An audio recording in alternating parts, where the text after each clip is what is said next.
We're live with another episode of BS Busters. Hangouts on Air is going away later this year. Okay, that's cool. So now they got to go with YouTube webcam. So I gotta double down on a new webcamming service.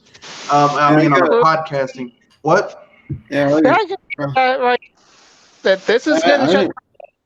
I didn't think that was going away though. I guess because the rise of stuff like OBS and stuff like that. Well, it's Stadia. They got to use their bandwidth for Stadia.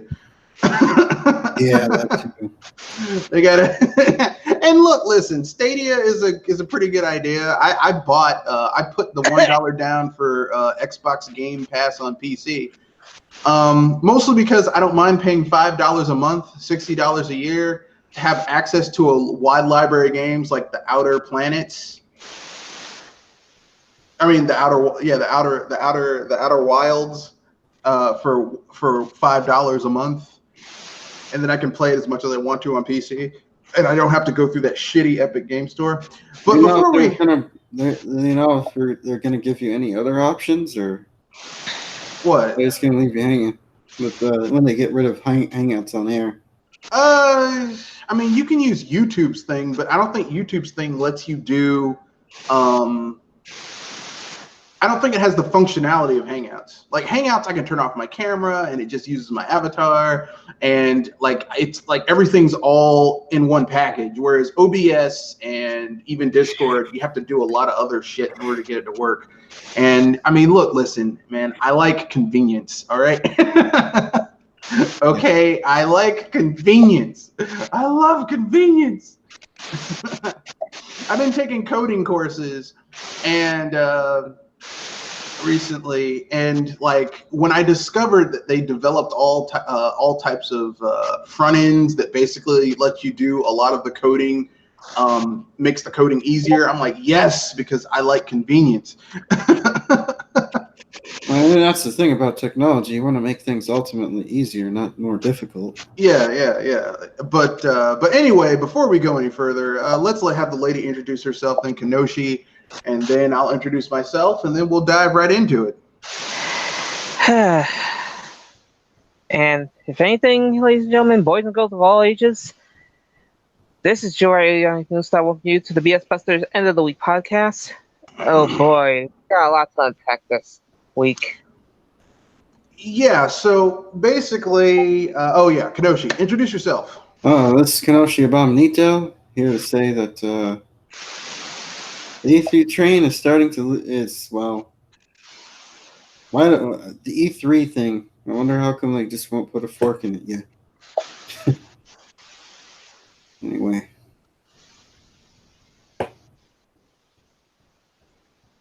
That's it. It is Mr. Red Fox, owner and proprietor of BS Busters. I'm just going to let you know right now, if you are a follower of the channel, myself and Video Game Facts have parted ways. We're no longer... I guess joined at the we were never joined at the hip, but we're no longer affiliated. But I still endorse them as a really good place to go if you want a Nintendo centric, relatively no drama community, and you just want to talk about Nintendo stuff, mostly a little bit of anime stuff, and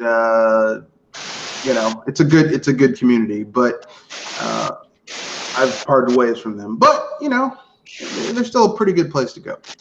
That being said, here's what's on the agenda for today's podcast. We will be talking about what was shown on the 3 days of the Treehouse. A lot of it is basically what we've already known, what they've showed all year. So nothing. There's no real surprises. Although Dauntless looks like a Monster Hunter game I would actually play. Well, it's actually stylish. Yeah. Which I like. That being said, we're just going to cover anything that really stood out with us. I was going to do it day by day, but why? why do day by day? That just makes no sense.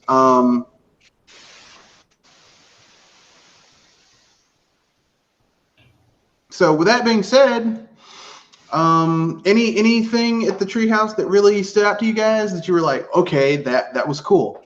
Yeah, like I said earlier, Dauntless, just because it looked like a Monster Hunter game I could give a damn about. It doesn't, the combat actually looks like it feels good. The movement looks pretty decent. The art styles, I like the art style of the game, and yeah, I'll definitely check that game out when it comes out. All right, Jewel. Astral Chain. I mean, You know what? It was quite a rush watching it. You took my answer too. Like I wasn't exactly sure what Astral Chain was going to be, but then when I saw how they went in depth, how it's got like almost a little mini RPG system and almost kind of like a Pokemon thing going on, where you can get different Legion, and like there's different types of Legion, and you can level them up and they unlock new abilities and attacks. I'm like, you know what? This is why I love Platinum, because they do shit like this, They go over the top, right? Well, they just have a certain level of like their games are always solidly made. Like even like the only really shitty Platinum game that I know of is that shitty Legend of Korra game that was made by their C team. Not even their B team. It was their C team. But aside from that, typically speaking, they make quality games, and I love it. So when I saw more about it and the story and everything, like I could care less about the story. I mean, when I get the game, I'll probably be like, yeah, this story is pretty interesting, but man, like, and it's got that stylish, it doesn't seem as much of a hard dig, because typically Platinum Games combat has always got a really steep learning curve. I think this one's a little bit more gentle. I think the curve is a little bit gentler. Which I'm glad about, because I mean I've played Platinum games at that skill level, but it's kind of hard to jump into that skill level just like right off the bat. But overall, yeah, I'm looking forward to the game. Cadence of Hyrule looked cool too. I'm glad you can turn off the rhythm idea. Not that I'm not a rhythmic person, someone who was almost a music major. I'm down with that. But when I'm playing a dungeon crawler and stuff, I don't like any of that. Let's see what else. Link's Awakening looked good. Every time they show that game, like when they showed it before, it looked kind of meh. I mean, it looked a little off, but it looks better this time. You can tell they've polished it up a little bit. Let's see what else.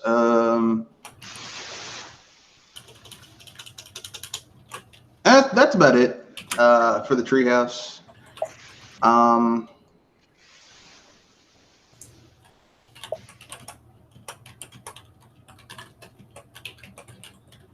Anyone have anything else they want to say about the Treehouse before we move on? I like the idea of the Treehouse actually seeing gameplay, rather showing the public gameplay and talking about it, rather than hiding behind closed doors with handpicked journalists like other companies like to do. And sitting with the developer. Oh, Daemon Ex Machina. Oh, that looked good. You know what Daemon Ex Machina looks like? It looks like if you took the idea of the Skells from Xenoblade Chronicles X and just made a game about just fighting in Skells. Yeah.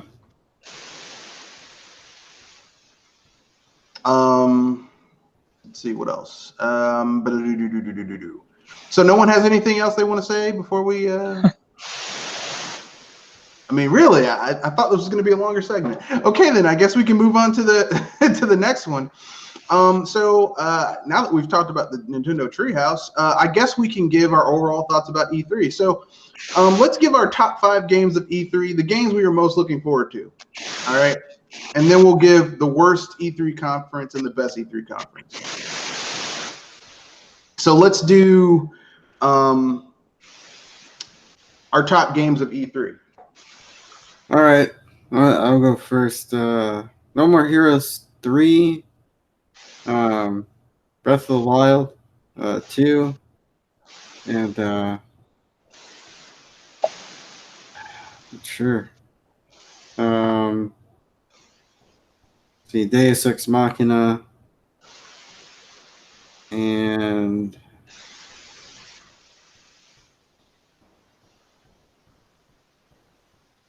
can't really think of anything else outside of those. At least those 3 games that come to mind. All right, Joel. Oh yeah, Astro Chains. Oh yeah. Joel. For me, that's a hard call, but I'd say Deus Ex Machina and All right. Cadence of Hyrule for me, but also with Smash, of course. Yeah. Oh yeah. Banjo Kazooie being there was like, oh god. They stole the show. I mean, normally I'd agree with you, but Nintendo had so much cool shit that were show stealers that I can't just give it. At least the first day. Yeah, they did. I mean, they opened it up with a show stealer, and then it's like, well, that's all they. But then they were like, 10 minutes later, another show stealer. I'm like, oh shit, you stole everything.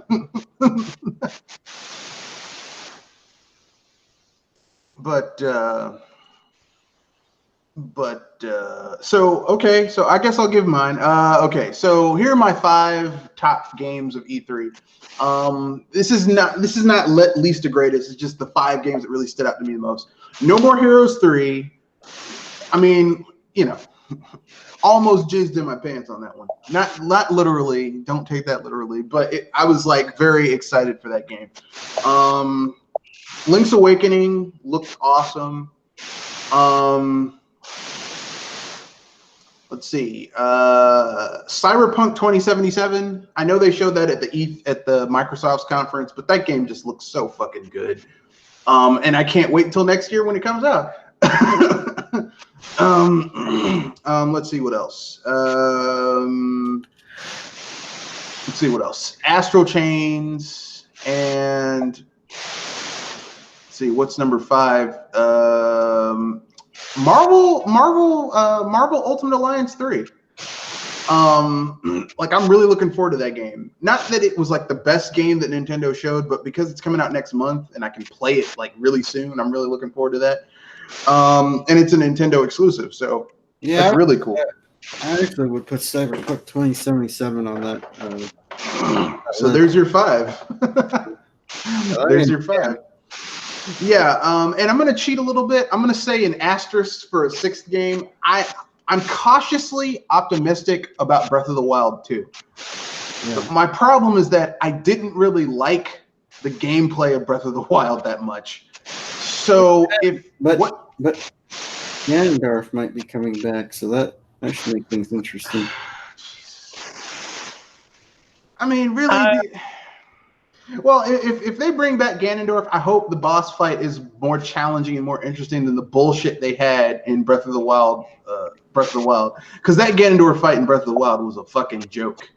I'm sorry, it was a goddamn joke. Especially the second part of it. But aside from that, I mean, I'm cautiously optimistic. I hope that this game takes more cues from classic Legend of Zelda and less Breath of the Wild, because Breath of the Wild felt like a glorified demo, a glorified tech demo, like they wanted to prove that physics engine could work. And I hope this one has more traditional Legend of Zelda elements, like real dungeons and tools in the dungeons that you can use that don't break. Like you get like a hammer that you can use to solve puzzles in other dungeons, and there should be some kind of weapon, shit like that. They should go with some kind of like weapon crafting where you have like a plate system like you do in Dark Cloud, but you're able to repair your weapons. Yeah. If you want to keep breakable weapons, give us the ability to repair them. Like maybe have Link have a side thing where he can learn better cooking skills, so he can make even his basic recipes are more effective. He can learn blacksmithing skills, so he can make a weapon repair kit or a armor repair kit or a shield repair kit. Where like sucks, but later on he gets something that can repair. It's not fully, but like close to fully.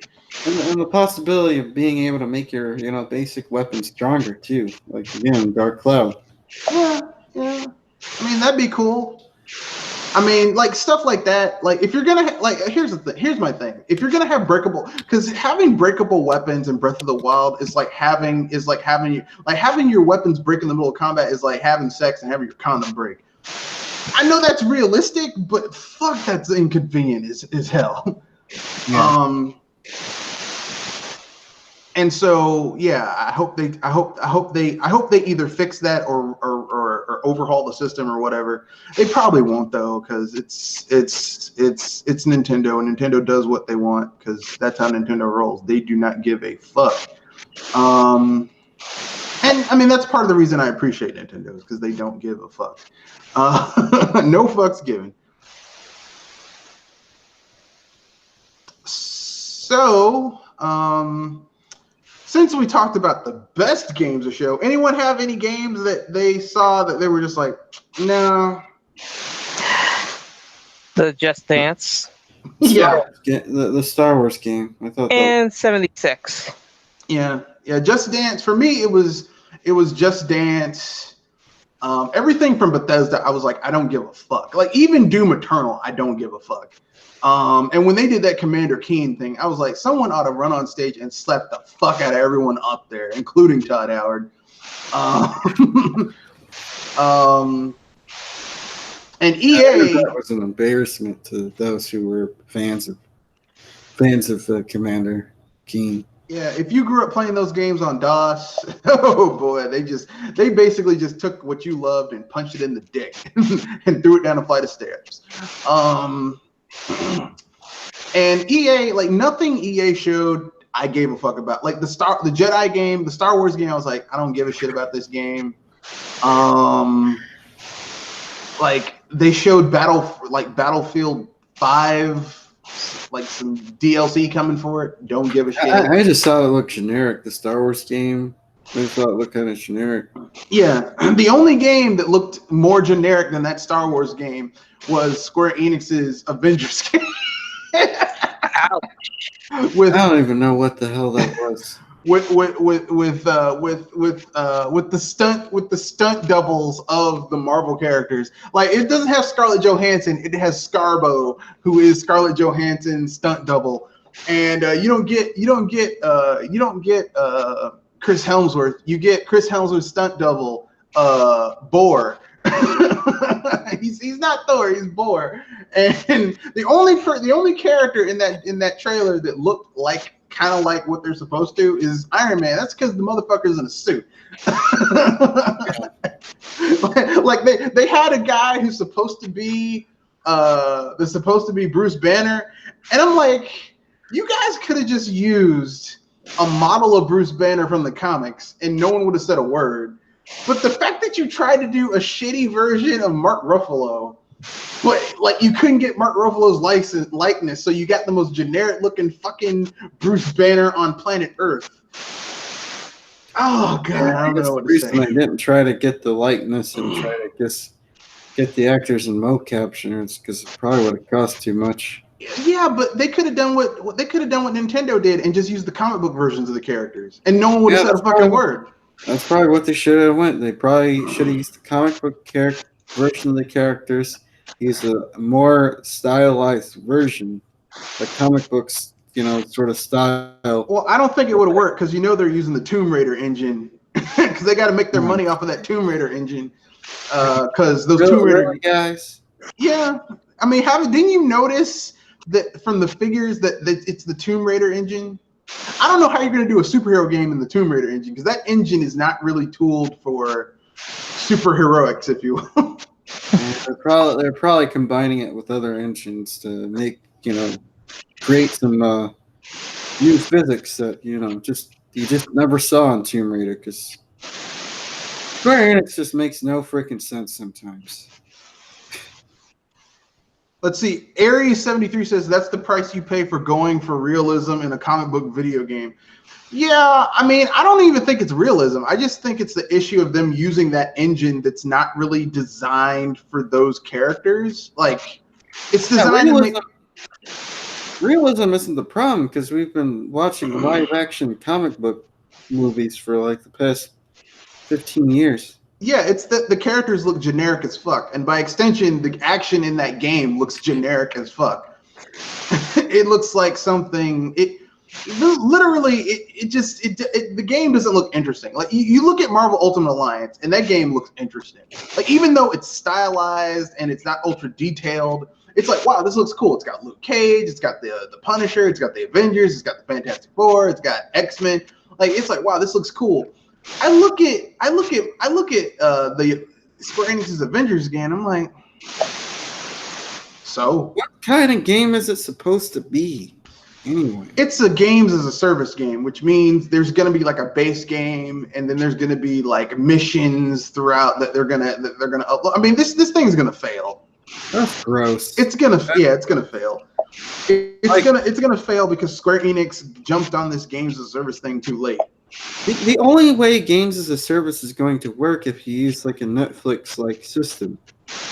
No. When I say games as a service, I mean like Splatoon, you know, there's the base game and they add content as time goes by and like events and shit. That's basically what's going on with this game. But the problem is that like they don't charge you for it though. That's the thing. The games that work like that, they've already established their niche, you know? Yeah. And no one is getting into that niche. Yeah, that's gonna be bad. So Crystal Dynamics is the one that's developing it? Yeah, it's the Tomb Raider people. Mm. Which, I mean, I don't know about you, but I mean, I don't like the new Tomb Raider reboot games. I don't like their version of Lara Croft, and I don't like those games. So, because they don't feel like Tomb Raider games. They really don't. To me, they don't. They don't feel like Tomb Raider games. But Jewel, you're awfully quiet. You got anything to add?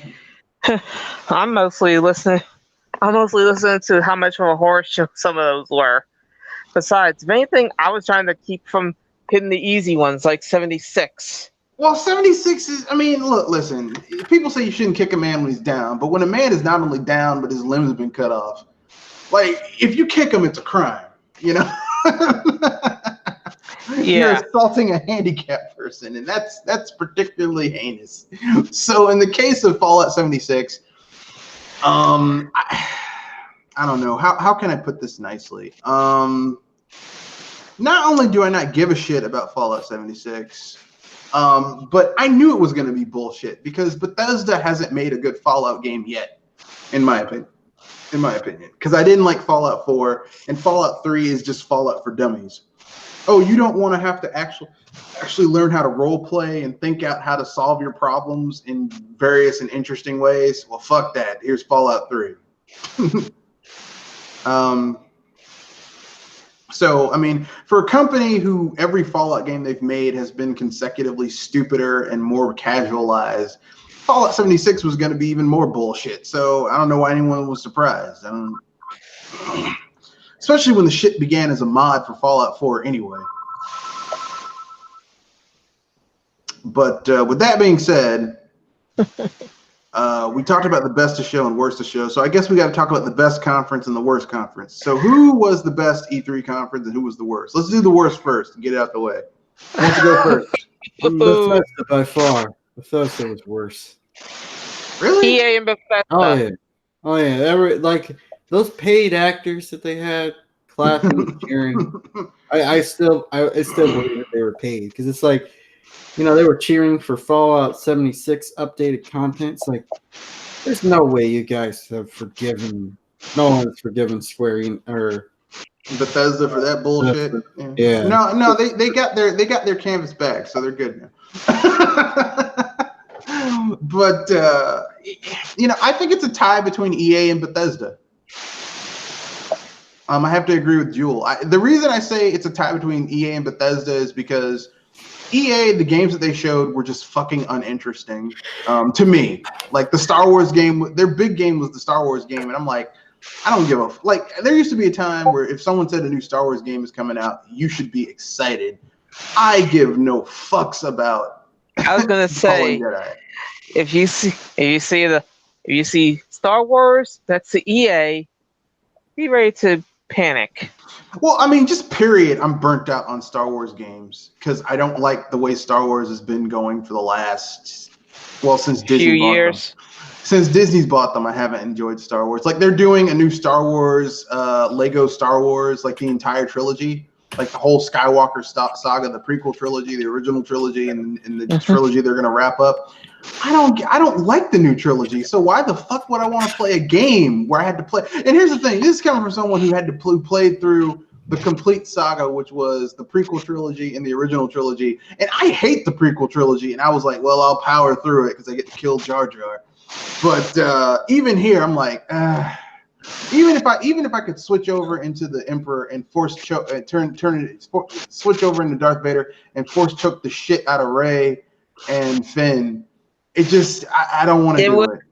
Satisfying. It's not even satisfying at this point. I just don't like Star Wars as it is right now, so I won't buy that game. I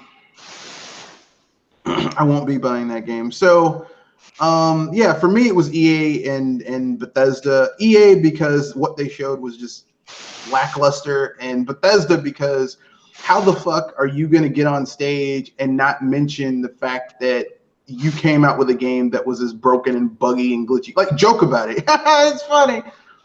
Which is, I mean, the way Bethesda played off Fallout 76 is like if you went to a local Walmart, because everyone's got a local Walmart near them. There was a local Walmart, and one day you were going down the aisle, let's say the food section, and someone pulled down their pants. An employee pulled down their pants, squatted, and took a big shit. And no one mentioned the fact that someone took a shit in one of the aisles. That is totally ugh. No one said anything. No one mentioned it. And then when they finally did deign to mention it, they made a joke about it. That's Bethesda with Fallout 76. Yeah. I mean, that's...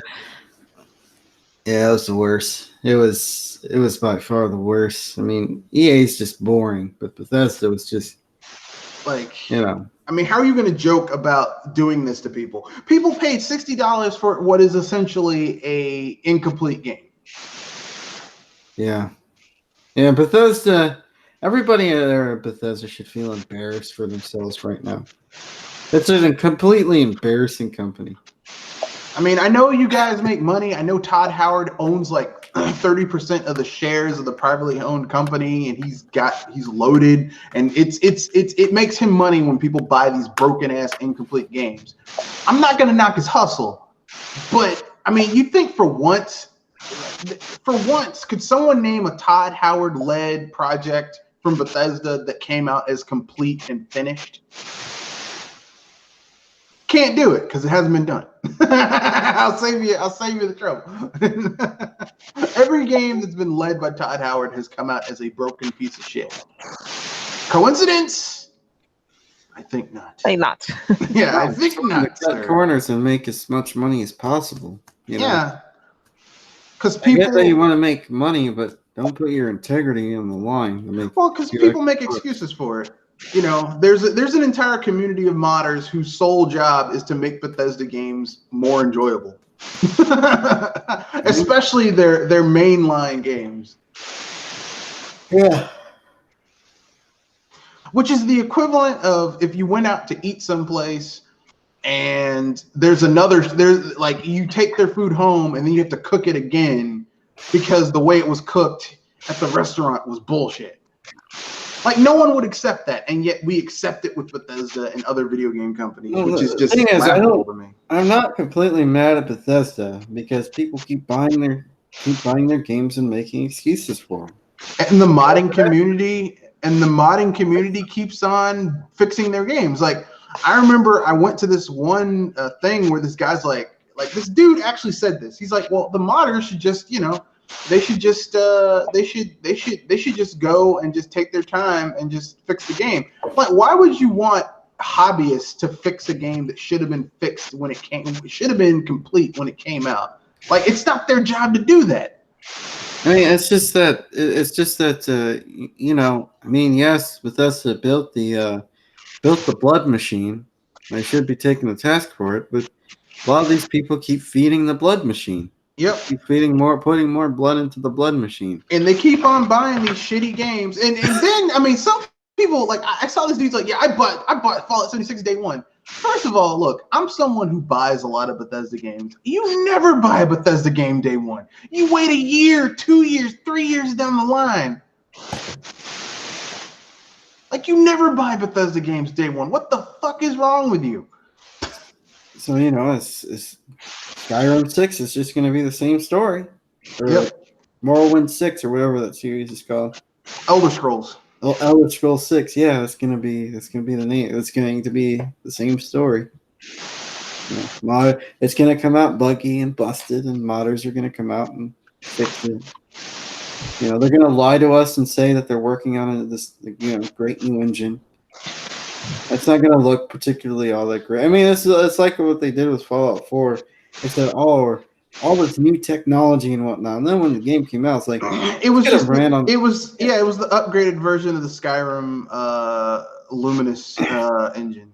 Yeah, this could have ran on PS3 and 360. Yeah, they could have optimized this for 360 and PS3 if they wanted to. I mean, and when they showed the demo for Fallout 4, I was like, that is a fucking ugly game. Like, this can't be a next-gen game. this can't be a next-gen game. I'll be goddamn, they. And it's not even a good Fallout game. Like, I have nothing against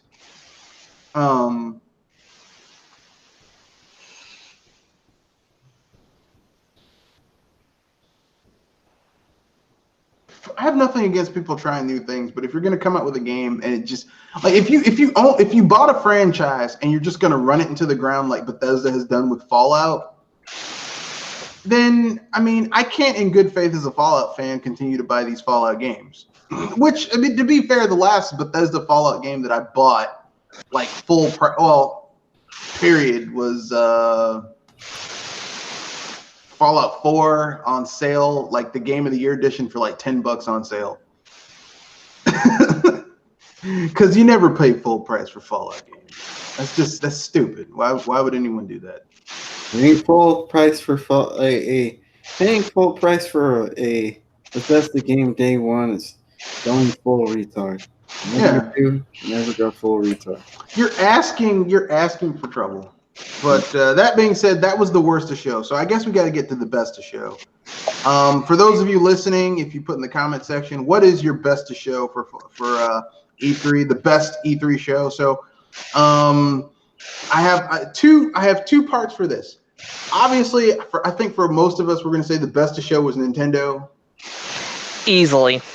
I mean, so aside from Nintendo, the second part, who had the best of show? I think, honestly, I would have to say that, at least for me, Microsoft, just because I think they have the best, they're providing the best.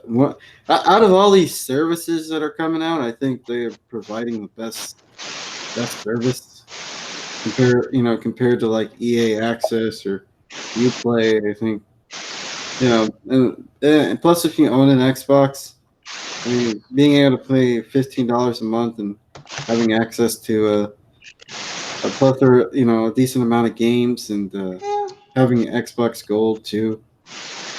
I mean, that's pretty nice.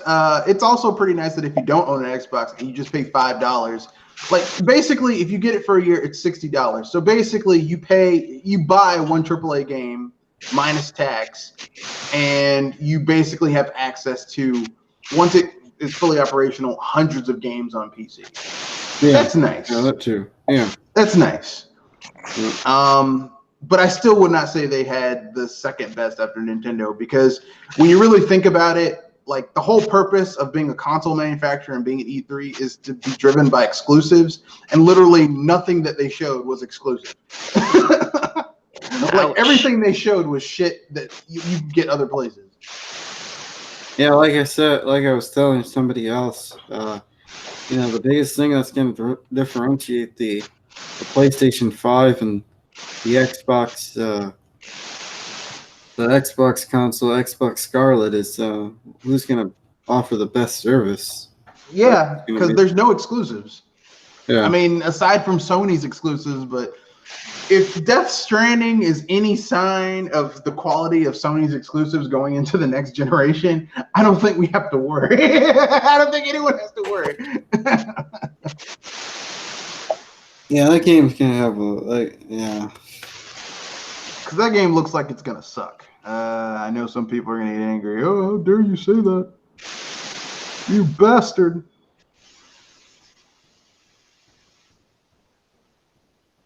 But that's how I feel. That's how I feel. And if you don't like it, you can lump it. I don't know why I just sounded like Dracula when I said that. But yeah, I'm not really. I mean, for me, the second best was actually Ubisoft, because Ubisoft actually managed to show. They actually managed to show a. They showed a Watch Dogs game I actually am interested in. Watch Dogs Legion looks cool. If you let me be an old lady, former assassin, and just murder people, that is some badass shit right there. Yeah, it looks like a more fleshed out version of Zombie U. It looks like it looks like they learned from Watch Dogs 1 and 2, because 2 was good, but it just didn't feel like a open world, and 3 seems like they figured out how to get open world down. Although, but Ubisoft's made so many open world games, and so many of them are just like boring. Like Ubisoft, for some reason, for the longest time, could not make an enjoyable open world game, and I have no idea why. I think it's because, I think they just are too focused on checking a bunch of boxes rather than kind of straying from the path, I guess. I guess so, but because a lot of these open world Ubisoft games has a particular formula to them. From people who've played a lot of them, that's why you got to climb the tower to access to open up more of the map. Or yeah, but even before then, it's just their open world games are so boring. Like you play Watch Dogs, right? And you get in a car, and instead of let's say you play a GTA game, which is, I mean, I know people are gonna get angry, but GTA is the gold standard for open world games. Okay, you get in the GTA, you play a GTA game, even GTA 5, which I think is not really that good. You get in a car, what's the first thing you do?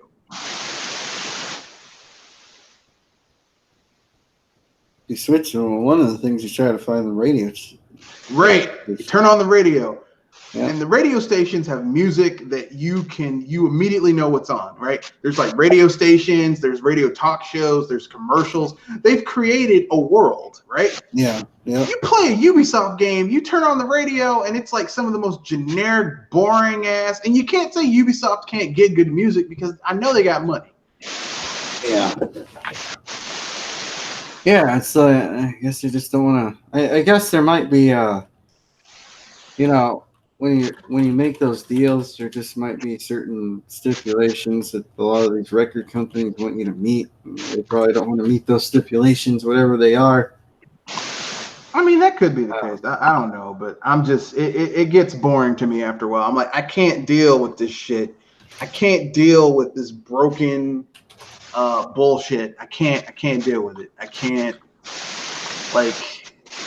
and Ubisoft's open world games for the longest time were so fucking boring to me.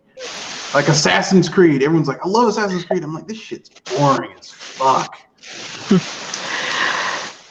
Sometimes it makes you wonder, how come it takes a community to fix what game developers are supposed to have made in the first place? Well, I mean, aside from Assassin's Creed, I want to say Syndicate, not Syndicate. What was the one before Syndicate? Liberty. That was the one that was so broken that like NPCs would spawn without skin on their face, so it was just some eyes and a mouth and flesh around the mouth and the eyes, and it was like some horrific monstrosity from the depths of hell. Oh shit! What the fuck? Oh, I'll tell you another game or show for me. Destroy All Humans, the remaster. Oh, that was actually a good one. How's it going there, Pox? Well, Cryptosporidium, you have to go get the humans' DNA. Whatever you say there, Pox. You can tell I played a lot of that game because I actually remember stuff. Yeah, it looked really good. Let's see, what else? Oh, yeah, and Ukulele, too. That game looked good. Yuka and Lele.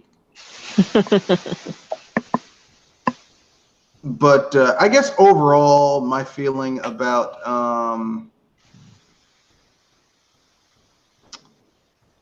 I mean, like I said, for me, I think Microsoft wasn't the worst show, but I don't think they were really that, like, their show looked good on the surface, but then you dig in deeper and you realize literally nothing you showed is an exclusive.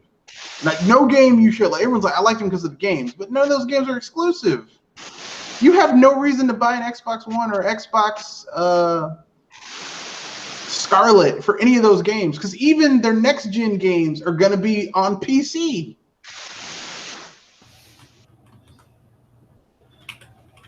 Yeah. I mean, shit. Why bother? Why doesn't just Microsoft just say fuck it and just go third party completely? Like, you know what? Fuck it. We did the best we could. Stop wasting people's time and money with bullshit. But that's just me.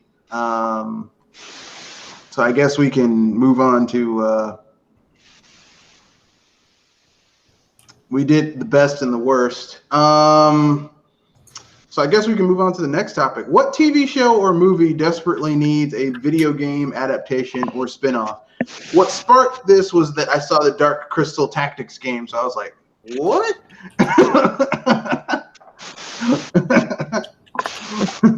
It doesn't look good to me, but I was like, wow, the fact that they're making a Dark Crystal video game is just amazing to me, because there's so many properties, especially from the 80s, that deserved video games or got video games and the video games sucked, so they need to be updated. So who wants to go first?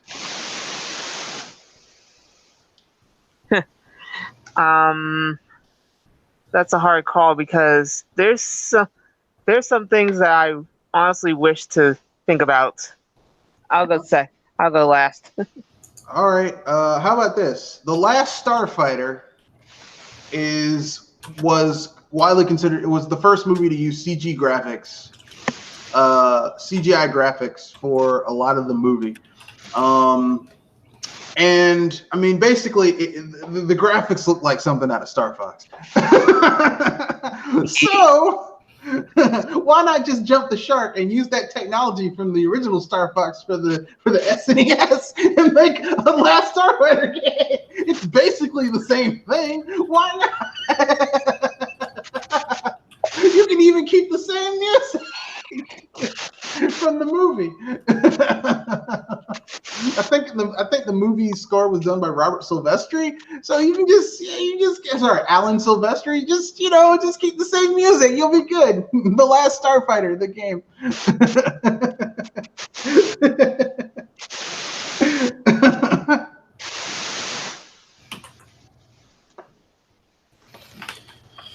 Yeah. A TV show, a franchise, a show, a video game spinoff? Yeah. I don't know, because all the TV shows thinking I've already have video games already. Okay, I'll do another one. I got an idea, though. Okay, if go anything, ahead. it's probably weird. It's probably oddest one of the bunch. Voltron Force space game, and then you actually try to go like Star Fox for part of the game, and then you go into super fighting robot modes.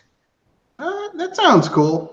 I got another one. This is another 80s TV show because I've been watching a lot of 80s TV shows lately. Knight Rider. Now imagine this. Spy Hunter or Mock Rider combined, but instead of some generic car, you've got Kit from Knight Rider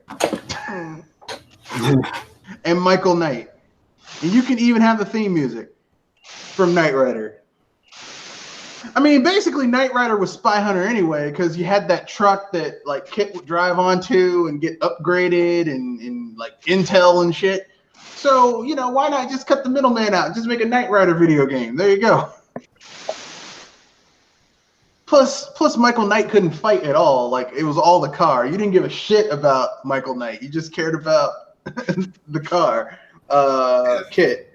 So why not just, you know, why not? You need to just cut the middleman out and make Knight Rider. There you go, right there. Boom, Knight Rider, the video game. It's a racing game. It's a combat racing game. Or a Transformers game where Knight Rider's the car is a guest star and it can transform into a robot. Yeah, Michael's like, why aren't you listening to me? You can go fuck yourself, Michael. I can't do that, Michael. The guy who did the voice for the car Knight Rider was Mr. Feeney. Mr. Feeney from Boy Meets World, which I just think is hilarious because he had the driest voice. Let's see what else. Think of another one. How come we never got a good Conan the Barbarian game back in the day? Yeah, I mean, we got like inspired by Conan the Barbarian, like Rastan or something, but like a straight up Conan the Barbarian game. Why not? What's up with that?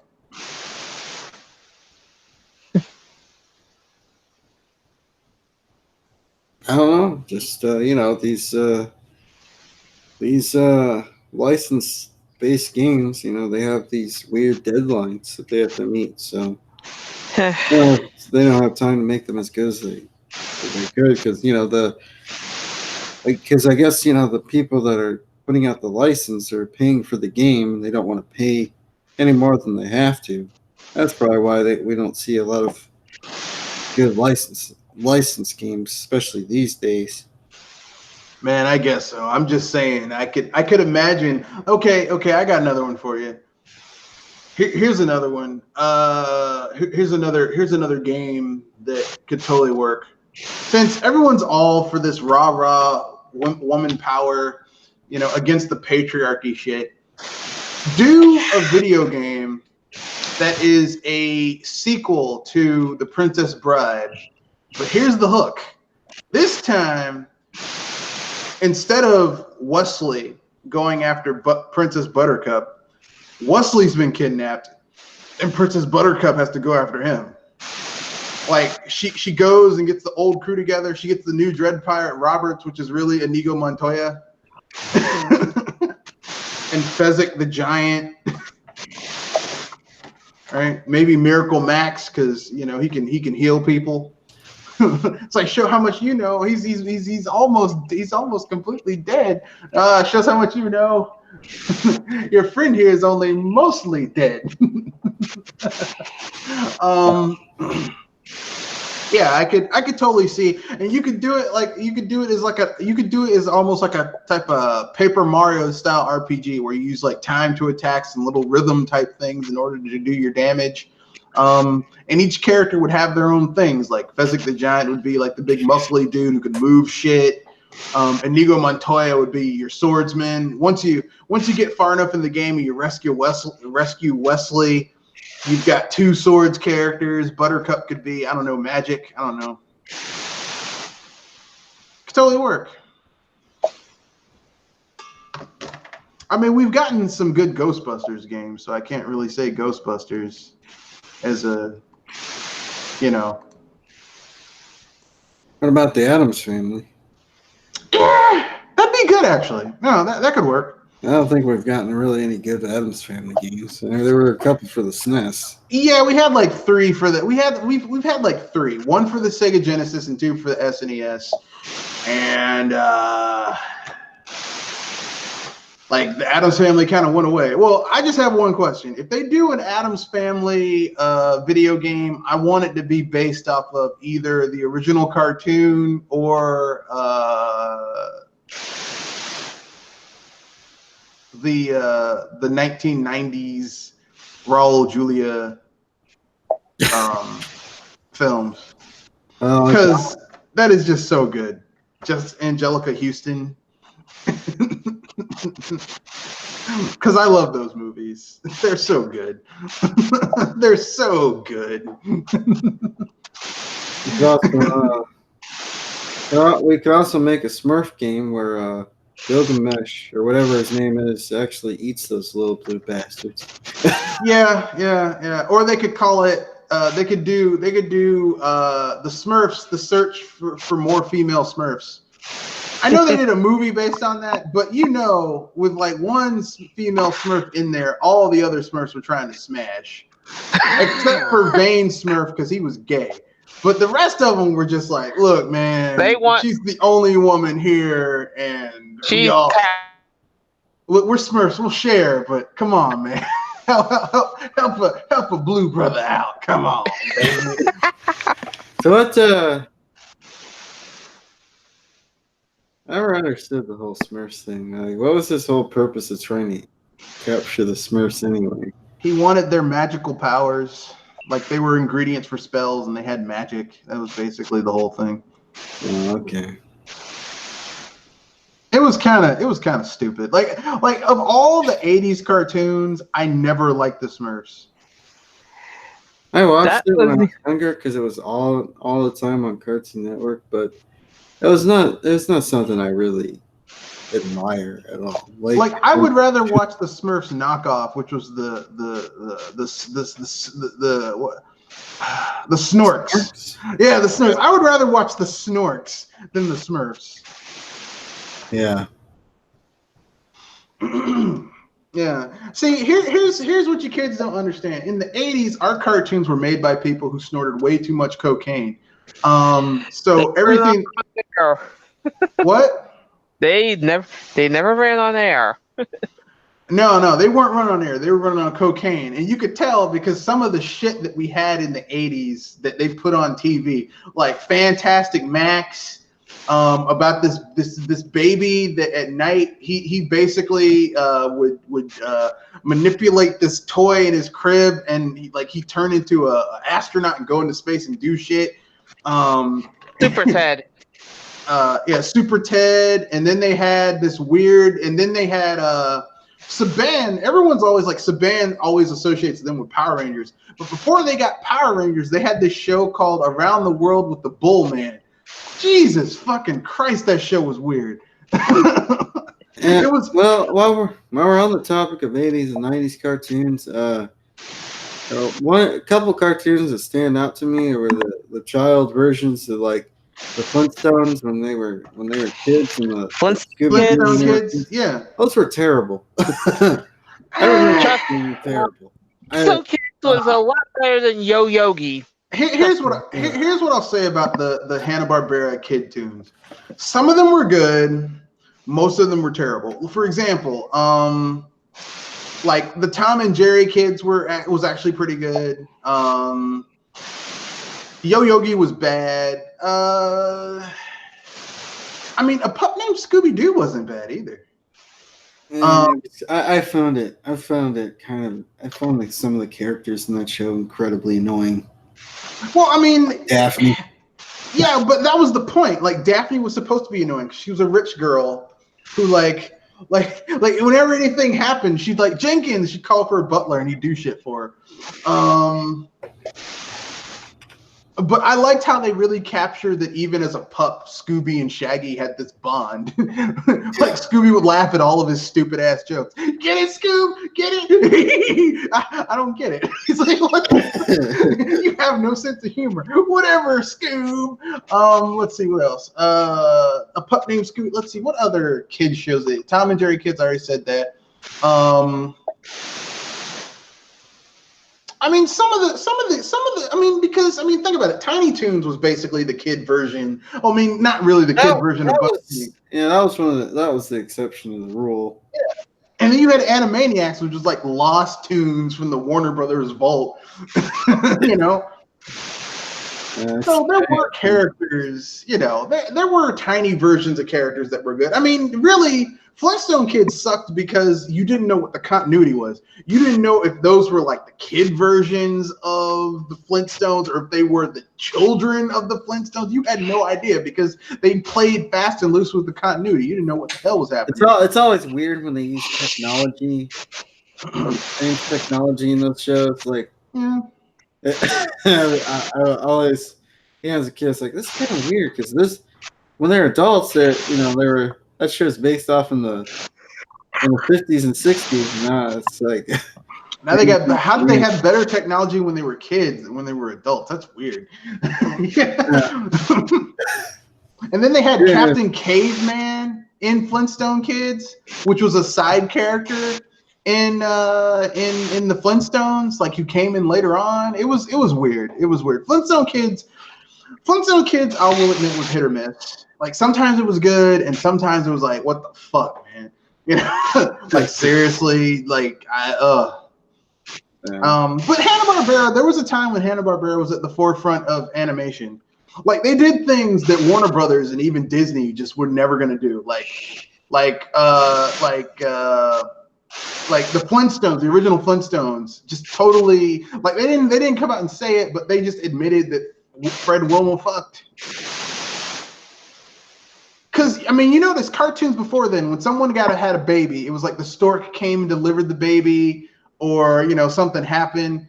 Like, literally, Wilma goes into labor, and he drives her ass to the hospital. Well, I just think that's probably at a time where people kind of knew.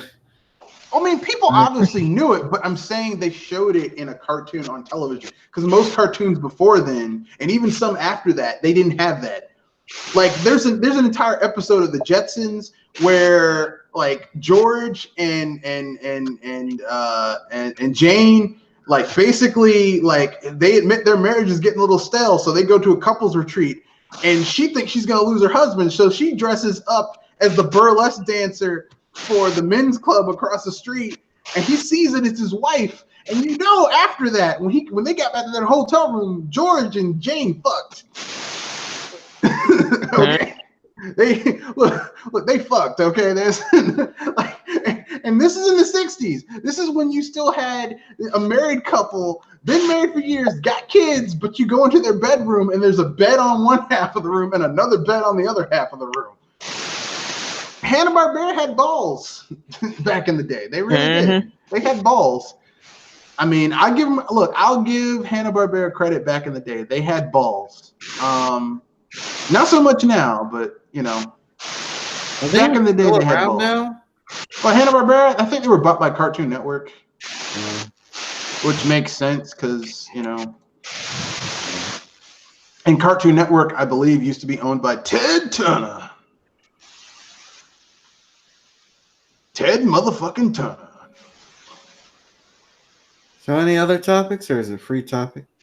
We're in free topic. You can bring up anything you want. We got a little bit of time to go. So all right, you have the floor, sir. I watched that was ground zero for the 2015 was ground zero for the quote unquote Nintendo Civil War, whatever. I rewatched the 2015 Direct, and I was like, that wasn't actually that bad. That wasn't nearly as bad as people were making it out to be. It wasn't nearly the dumpster fire that people were making it out to be. It actually was a decent Direct. Of course, people just wanted a reason to bitch and complain because it wasn't what they wanted. Yeah. Look, it's not about what's reasonable. It's about what you want. you know, and fuck Yeah, everybody else. I mean, and I remember when people were complaining about them showing too many 3DS games. Well, I thought they showed a fair amount of both 3DS and Wii U stuff. Yeah. Not to mention, we got release dates on a lot of those games. A lot of those games came out the year they were announced. Yeah. How dare they? How dare they want to push their system? Well, how dare they push their system? One is getting towards the twilights of its years, and the other one is gasping for air. How dare they want to push the one that's actually going to make them money? Those stupid bastards. I don't know. It's just weird how people. It just hurts to figure some people out. I mean, I'll keep it real. I love the Wii U. For me, it's a better console than the Switch. But I'm not gonna be like, just because I love the Wii U, well, fuck everything else. Like that's an illogical argument. Yeah. It was just weird how people reacted, especially how people reacted about the Star Fox Zero, the Star Fox Zero trailers. Like, I looked at that game. It's like, this is 4 years ago. The game doesn't look like, even when they showed it off, it didn't look too bad. I mean, no, and it was everything they wanted. Like everyone was like, yeah, we want a new Star Fox game. We want it to be like Star Fox 64, and we want Platinum to make it. Everything they wanted, and they said they wanted it to utilize the Wii U gamepad. Everything they wanted, they got, and then when the game came out, they bitched about it. Yeah, it's just like I mean, like visually, you can't win for even trying. Yeah. I mean, the ground textures were a bit off, but like everything, all the important stuff that you pay attention to look pretty decent. So I'm just kind of like, when people were like, "Oh, this looks like a PS2 game or something like this." Like, what?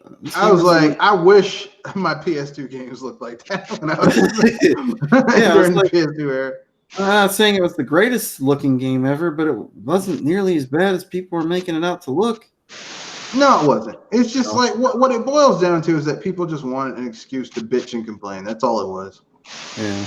That's all it was. Just people wanted a reason to bitch and complain and talk shit. That's all it was. It wasn't anything. It was just people wanted a reason to whine and complain and be like, it's not what I wanted, so fuck it. It's like, look, you're not gonna get. It's very rarely you get everything you want. Yeah. Okay, it's very rare. It's very rare you get everything you want in video gaming. Okay. I mean, like, here's the thing. Everyone was really hyped up about Breath of the Wild, and I was hyped up too. And then I played the game, and I realized I don't like this game that much. Yeah. You know, so everyone has their own, like, what they like, what they don't like, and you can't expect everything to be a certain way. Like, you can't expect everything to cater to you, because I mean, not everything's going to cater to you, and that's okay. I don't know why people keep on acting like if everything doesn't cater to them, somehow it's just, you know, it's you know, shit's not always going to cater to you. That's just the way it is. That's the world we live in. Okay. Yeah, I just don't. It's just like, even taking myself back, you know, forget about the Switch, forget about, you know, everything we do. It's just like, oh, why is it? I mean, okay, it wasn't maybe Nintendo's greatest showing, but it wasn't on the level of, say, 2008. Yeah, it wasn't Wii Music. Okay, like here's what people don't need to understand. Okay, Wii Music was a steaming pile of shit. Like, literally, I normally will say, look, Shigeru Miyamoto, untouchable. He needs to be ashamed of Wii Music. He needs to apologize to everybody. He experimented. He needs to put that experiment back in its box. Yeah.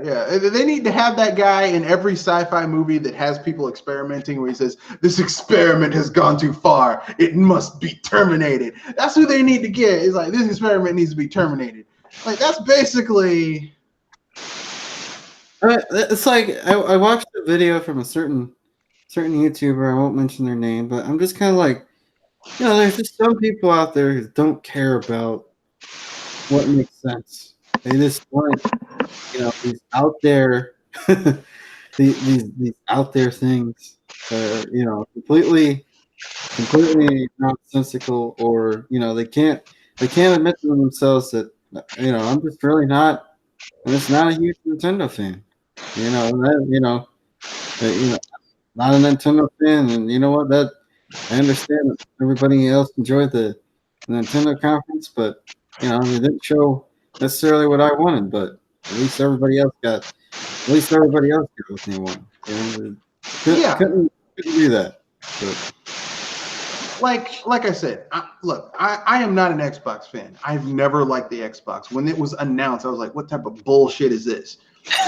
And, even throughout the years, I've never, even when I came close to getting an Xbox, I was like, I can't buy this shit. But with all that being said, with all of the rigmarole and fuck this console and kiss my ass and fuck all y'all, I will say that, when Microsoft does something good, I'll admit it. Like I said, Xbox Game Pass, $5 a month if you have a PC and you don't have to own an Xbox, and you get access to a huge library of games. That's a good deal. I got it. Believe me, I got the beta for $1 for the first month, $5 after that. $5 and I get a Netflix of games. Yeah. That's basically what it is. A Netflix of games on my PC, which means I can play the Outer Wilds and I don't have to go through the Epic Game Store. Great. Yeah. Because fuck the Epic Game Store. Yeah. Motherfuckers hacked my account, and when I sent them an email about it, they acting like, well, I'm like, fuck you, man. It's I don't know. I just try not to pay attention to a lot of these YouTubers, especially when it comes to certain games, because there's certain games I've been playing. Hold on.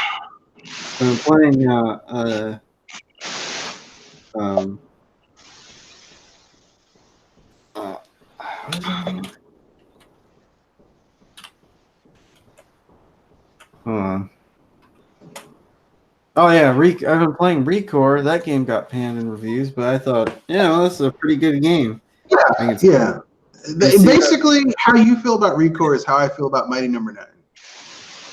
Yeah, I mean, I'm not saying it's like the greatest game out there, but I really like the inspirations they took from Metroid. I enjoyed the how you are traveling,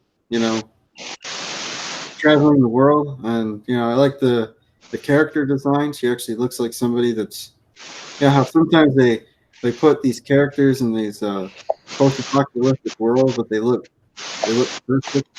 This person actually looks like they've lived in the desert for a while. So yeah, she looks like she's lived a life. Yeah. That's basically how I feel about that's how you feel about Recore. You recognize it has issues, but you're not like you can separate your dislike of Keiji Inafune and Concept Entertainment, and those people who were like, yeah, we're the former retro people that made Metroid Prime. It's like, look, motherfucker, Recore is not a bad game, but it ain't no Metroid Prime. Exactly. Yeah, that's basically how I feel about Mighty Number 9. Because everyone I see who gave a negative review to Mighty Number 9, they didn't say anything about the game. They just talked about how they didn't like Keiji Inafune and the shit his interpreter said when they were trying to, push that game out. And I'm like, okay, what about the actual game? And they're like, well, it's not good. It really could have used more work. Yeah, but what about the game? My issues with the game. Look, the game is like a C grade game. It's not great. It's not terrible. There are parts of it that are enjoyable. It has some interesting. I was going to say that has a useless attack moves. There's only one superpower move that you could basically use for nearly free. Not really. Like once you really get used to how the game works, the combat's actually pretty good. The problem with Mighty Number 9 is that there's a lot of minor things in Mighty Number 9 that prevent it from being good. Like, why can't Beck wall jump? Like they're like, well, if you want to hit this ledge, he's like hanging on a ledge. It would have been cooler had he just given him a wall jump. Like it's like a lot of small shit that hurts that game. So I mean, it's like a series of small things. It's like if you do a research paper, and it's like if you're on a test and the test has 80 points, and like you're not missing big shit. Like you did well on the essay, you did well on the short answers, but it's like little small shit that brings you down. That's what hurts. That's what hurts. I mean, that's what hurts Recore.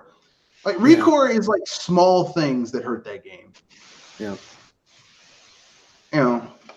But I mean, it doesn't hurt it so much that it's like a terrible game. It's just not as good as it could have been.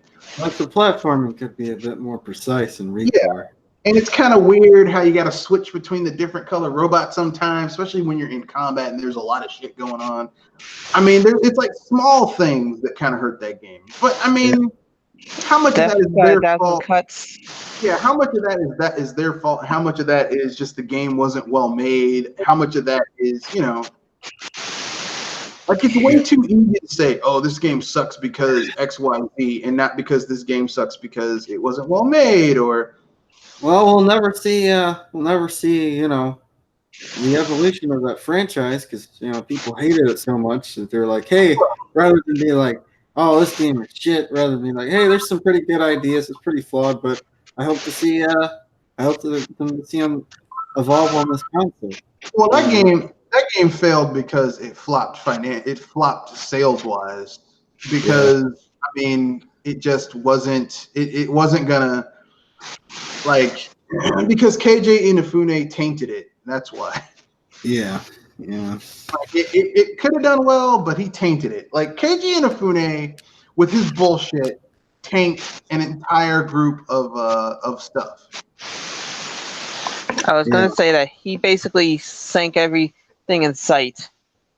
Well, I mean, no, go ahead. Like, Mighty Number 9 could have been a Mega Man alternative. Recore possibly could have been a Metroid alternative, but no.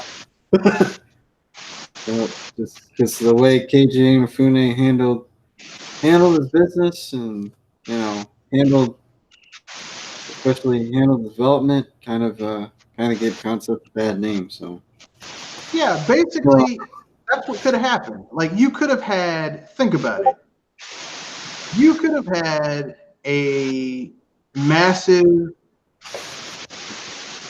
Metroidvania style. You could have had a Metroidvania type game, but they kept on fucking it up with, like literally the dude kept on fucking it up with stupid shit. Yeah. Like instead of KJ Inafune, Mighty Number 9, he should have buckled down and said, okay, this is our first game that we're coming out.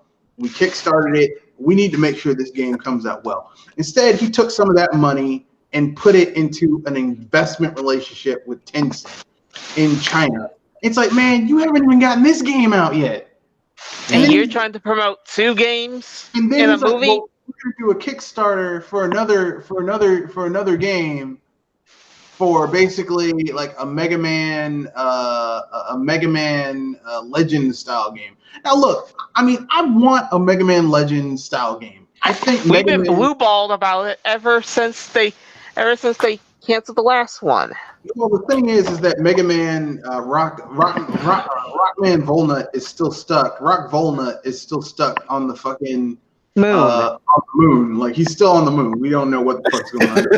He's up there. He's like, well, I guess my ass is up here for the rest of the time.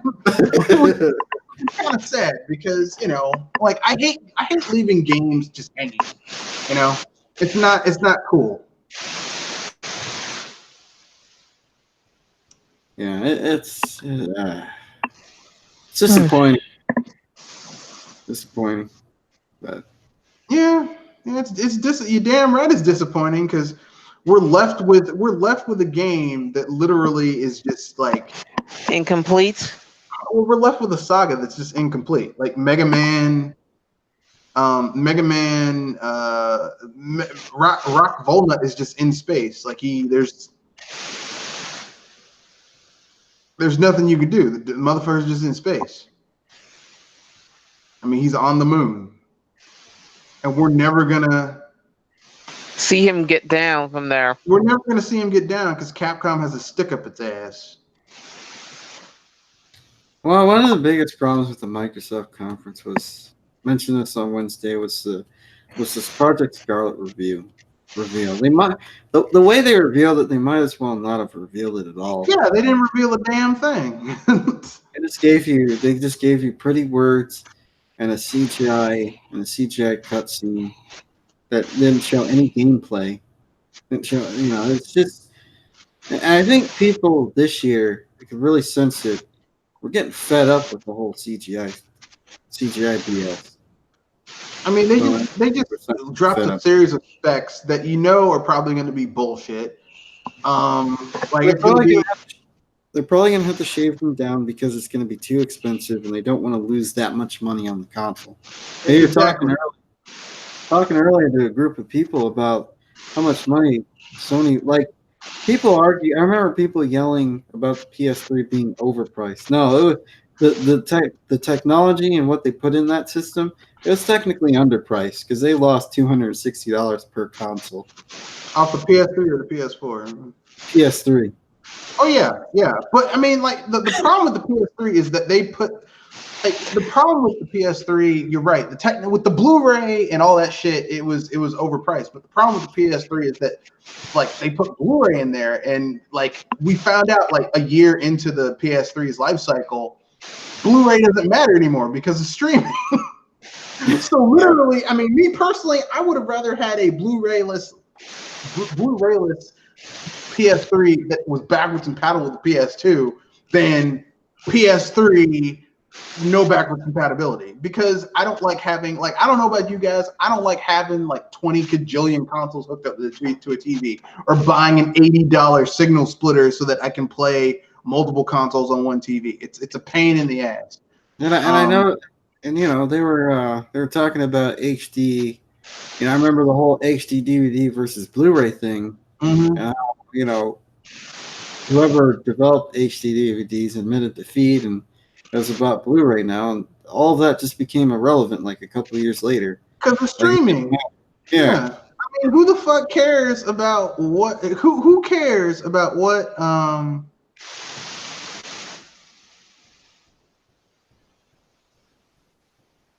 Who the fuck cares about what? Seriously, who the fuck cares about what Blu-ray or HD DVD when you can pay $5, $10, $15 and have access to all these streaming services? Yeah.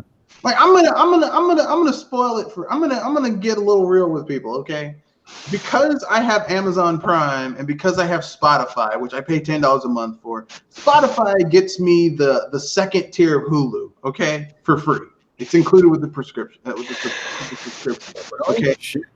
I have Amazon Prime, which gives me access to Amazon's streaming service. Okay. I have Netflix. So that's another. I don't have the highest tier of Netflix. I have the second highest tier, which is $10. Okay, so that's $30. I have access to a whole bunch of shit. Then through my cable provider, because I do have cable for some things, I get a whole bunch of other free shit. Really more movie. And here's the thing: I'm a cinephile. I love movies, but even with all the VHS and DVDs and Blu-rays that I have, I still dwarfed by the shit that I can stream. Yeah. Who the fuck cares about Blu-ray and DVD when you can stream all this shit? Exactly. Except Sony, they had to push the generation. They had to push it. They were like, yeah, we need this generation. Ultra Blu-ray. Why? who fucking cares, bro? I mean, the people who care compared to the people who have Netflix, Hulu, Prime Video, that's a small audience. That's a pretty small audience compared to the people who just stream everything. Basically. Yeah. That's probably why the Ultra Blu-rays are like $40 a pop.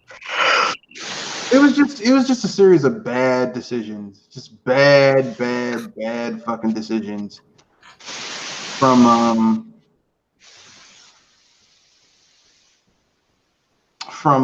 Sony. And even now, they're still suffering with the PS4 because even the PS4, like, it's got to have Blu-ray. Why?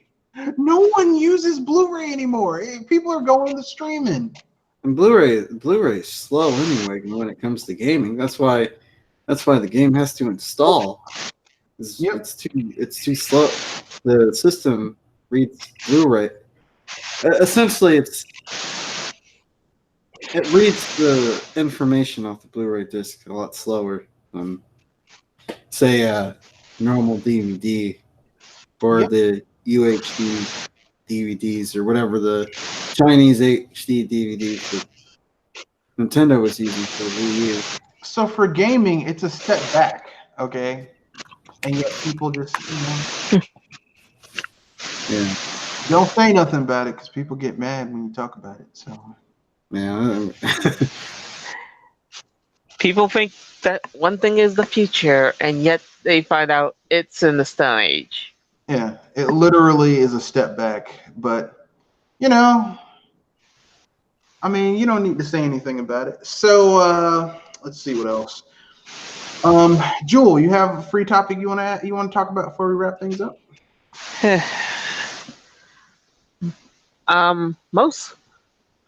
Mostly I'm just about to ask this out of curiosity. Are you gonna try any of the Are you gonna try to see about how the Smash is coming out soon, as in new characters? I mean, it is what it is. Like, here's the thing. I don't like. Okay, I'm excited about the new characters, but I don't really like this version of Smash that much. It's better than the last version of Smash, but to me, like, okay, for me, my favorite Smash Brothers game is Brawl. And then after that is the original, and then after that is Melee, and now after that is this one, and then at the bottom is the one before that, the one before this one. So Smash 4 for Wii U, Smash 4 3DS.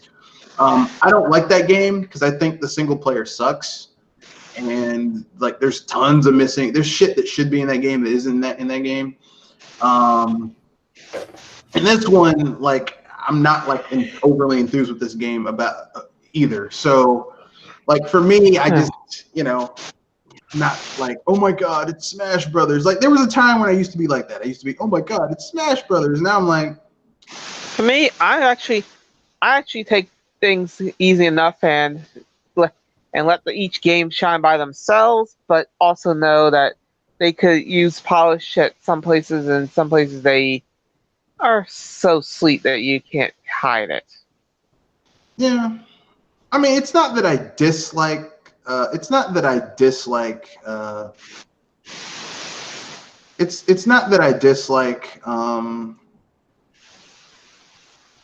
It's not that I dislike Smash Brothers. I'm just not.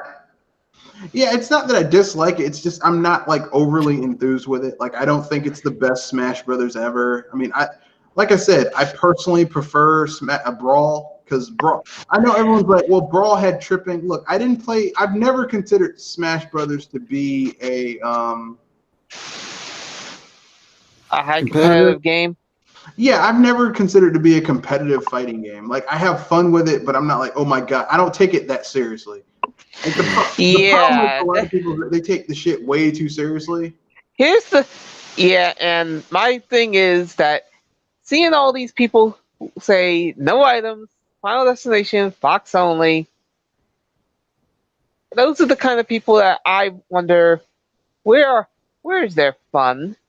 I I mean, mean, seriously, there's I mean, no there's no chance of trying to come back from the brink of defeat. I used to be one of those people that played Smash Brothers like that. Like in Brawl and the original, I played it seriously like that. But not Brawl, but with the original and Melee. But as time went on, I'm like, why am I doing it? Because basically, I was playing the game in a way that wasn't fun. As in, no chaos, no unknown circumstances. No, I was making it unnecessarily difficult and not fun to play. And if you're gonna play a game, if you're not having fun playing a video game, then you shouldn't be playing that game in the first place. Because the whole point of it's in the name, video game. Why do people play games? To have fun. Yes, this is a video form of a game. So if you're playing a game and you're not having fun with it, then you don't need to be playing a video game.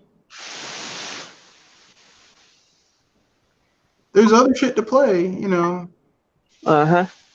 Go watch TV. I don't know. Go take a nap. Shit. But anyway, that's my own opinion. So, anyone have anything they want to pimp out before we wrap things up? I don't think so, though. If anything, I'll do it in Pinky's sake. For anybody that wants to get some info about gaming news, especially if it's about Nintendo items, then you can head to videogamefacts on Discus to see what they're all about. All right. And before I forget, the Video Game Facts is not an affiliation with Redfox BS Busters. Yes, it's not affiliated with BS Busters, but if you want to just go someplace and have some cool stuff, then there you go. And this is Kanashi Abominito. Here to say that I'm going to start up the Magician's Secret podcast again. It'll probably be either once a month or a couple times a month. Just, that'll give me time to build up some gaming news. And it should be on either Fridays or Sundays. That works out well. Friday works out well for me. Sunday, I do the night shift, like bartending and stuff like that, in the beginning of the week. So Sunday, Monday, Tuesday. So either I might just I might alternate between the days depending on who shows up, who wants to join. So it could be either Friday or Sunday, depending, if I get enough people. The runtime I'm shooting it for is either 90 minutes to 2 hours, so an hour and a half to 2 hours. That's it can either run shorter than that, but probably no longer than 2 hours. That's the that's the cutoff point. I was gonna say we had some podcasts that actually ran 3 minutes and over, and I remember some of those were. If they run a couple minutes over, that's not a problem. But yeah, because sometimes Google acts like a bitch. Yeah. It's sometimes if Google were a person, I'd be like, come on, man, stop acting like a bitch. Yeah, it'll be either every other week or once a month. That's cool. That's cool. That's what I plan on doing. Just let us know, and we'll see what we could do. Yeah, man. So all I gotta say about it is just stand by for more information. All right, that's cool. This is Mr. Red Fox, owner proprietor of BS Busters. Like I said, no longer affiliated with Video Game Facts. But if you want to go to a site that is, very Nintendo centric and relatively no drama, great place to visit. That being said, remember, rate, comment, share, subscribe. Peace out. Good night. And hypothetically. Stay tuned next week for Wednesday, where we will be covering whatever BS has been unfolded, and we love talking about it and covering it and busting our foot off in it. So and hopefully it won't be epic. Yeah. With that being said, that's the end, and peace. Peace.